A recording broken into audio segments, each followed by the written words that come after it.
బడుగు బలహీన వర్గాల కులాల నుండి ఈరోజు రాజకీయం చేయడానికి ధైర్యంగా ఈరోజు రాజకీయాలను బయటకు వచ్చారు.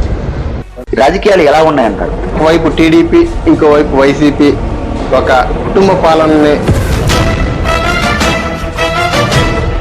వాళ్ళ యొక్క స్వలాభం కోసం డబ్బు, మద్యం ఈ యొక్క ఎన్నికల్లో ప్రయత్నం చేస్తున్నారు.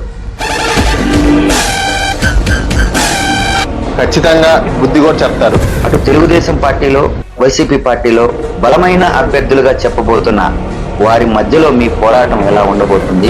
యాక్చువల్గా వాళ్ళు పర్సంటేజ్ 90% వాళ్ళు డబ్బు, అధికార మదంతో లేకపోతే గాంభీర్యం చూపిస్తున్నారు తప్పితే ఈరోజు నక్కా దినేష్ యాదవ్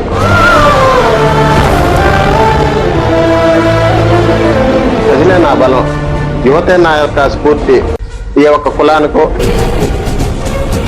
వైఎస్ఆర్సీపీ నుండి అతన్నే తెచ్చుకోవాల్సింది. ఇక్కడ నాయకులు లేక తెచ్చుకున్నారంటారా? నేను నెల్లూరులో 500 కోట్ల రూపాయలు నేను ఖర్చు పెట్టి లేదు నేను నిన్ను ఓడగొడతాను అని చెప్పి మీ ఇద్దరు కాదు మధ్యలో నేను ఒకన్నాను, నేను వచ్చాను.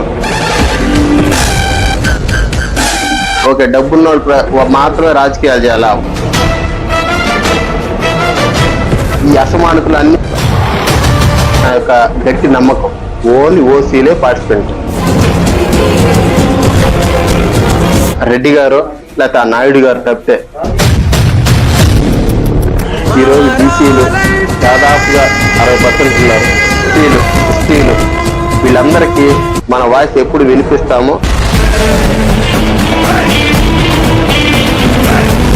ఇప్పుడు నెల్లూరు జిల్లా రాజకీయాలు చాలా డిఫరెంట్ గా ఉంటాయి. అటువంటి రాజకీయాలను తట్టుకుని మీరు ముందుకు పోగలరా? ప్రతి ఒక్కరిని హింసించడం మనం వైసీపీలో చూసాం.